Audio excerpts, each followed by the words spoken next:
Yo, gentle gamers! I've been getting a lot of messages and comments from you guys, asking me to reveal my gameplay settings, and of course, today I'm finally going to show you everything. A lot of you have been saying your gameplay feels slow, your players don't respond fast, or defending feels shaky. So in this video, I'll briefly show you my exact gameplay settings, and also break down the important ones you need to change.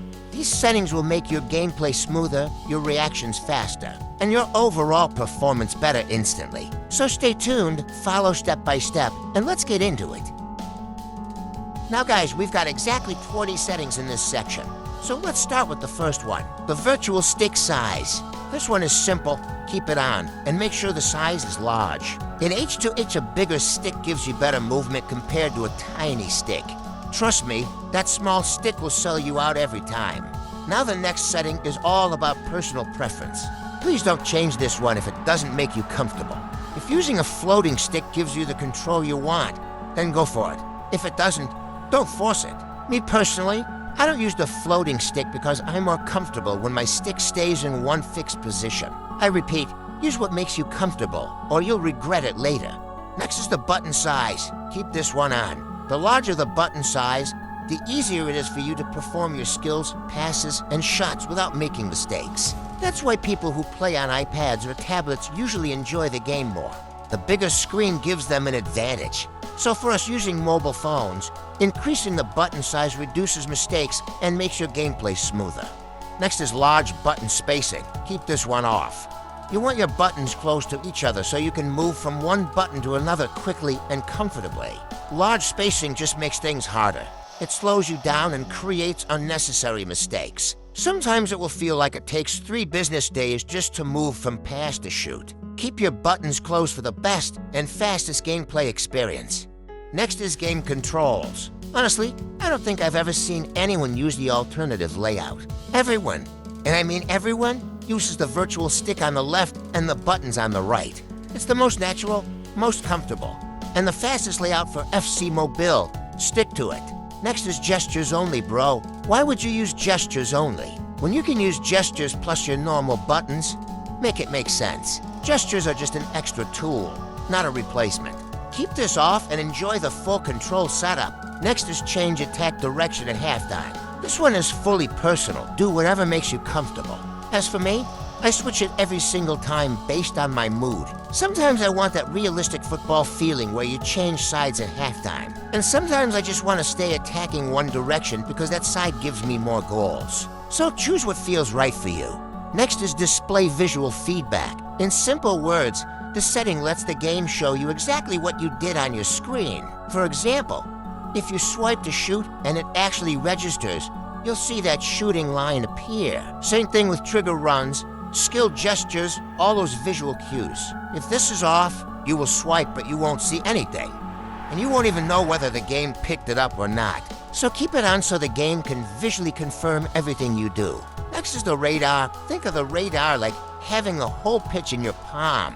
You can literally see every player's position at once.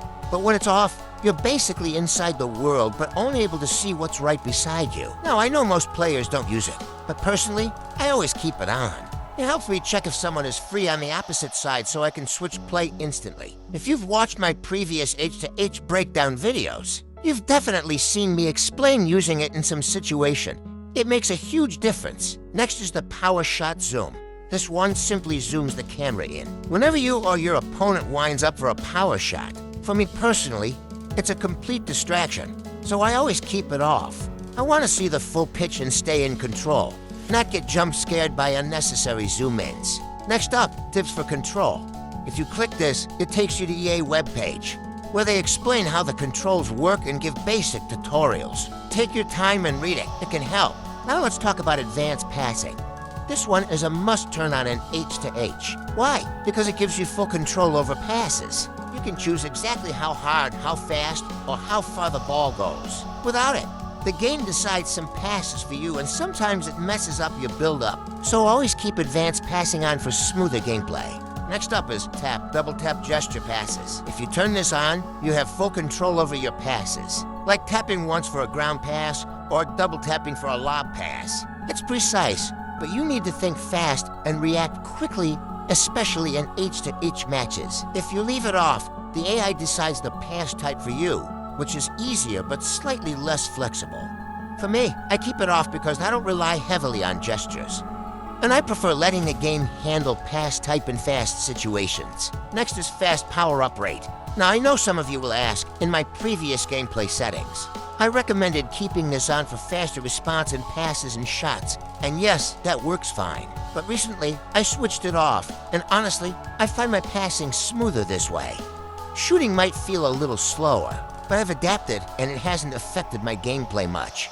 So whether you keep it on or off really depends on what you feel comfortable with. When on equals faster shooting, when off equals smoother passing. I personally prefer smoother passing, so that's what I use now. Next up, we have Autoplay and right next to it, Auto Pass and Shoot. These two basically work hand in hand. When you release your joystick for a few seconds, the AI takes control of your player instead of letting your opponent run past. This has saved me multiple times, especially during internet lags. Now I won't lie, the AI won't do everything you would do, but it gives you enough support to prevent mistakes and sometimes even create a chance. That's why I highly recommend keeping both on. They're like a safety net for those unexpected moments. Next up is crossing assistance. I'll be very honest, I'm not a huge fan of crossing in the game, so I rarely use it. That said, with the few crosses I do make, I feel that crossing assistance does help improve the accuracy and timing a bit. If you know more about how it affects crosses, drop it in the comments so everyone can learn and improve together. Alright guys, we're skipping player auto switch in its mode for now. I'll talk about that one lastly in the video. For now, let's move to the last setting, contextual strafe dribble. This one is very simple and self-explanatory. Your player keeps the ball close to their legs when moving and performing skill moves. This gives you more control over the ball and makes dribbling under pressure much smoother and more effective. Next up is player auto switch mode. Now there are 3 types of player switches in the game.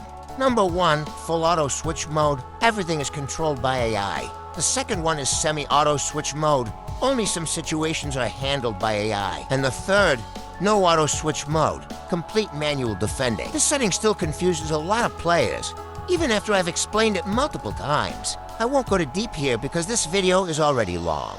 But I made it purposely to show you my personal gameplay settings. Keep an eye out for a future video where I'll break down these 3 modes fully. I'll explain the pros and cons of each, how to use them properly, and which one fits your playstyle. That video will clear everything up, I promise. So that's it guys, all my personal gameplay settings explained step by step. I hope this guide helps you improve your control passing, shooting, and overall H2H performance in FC Mobile 26. If you found this video useful, make sure to hit that like button, subscribe for more tips, and turn on the notifications so you don't miss my upcoming video, where I'll go deep into the player auto switch modes and show you exactly how to use them for the best results. Thanks for watching, keep grinding, keep improving, and I'll see you in the next one. It's your boy Gentle Joe, peace.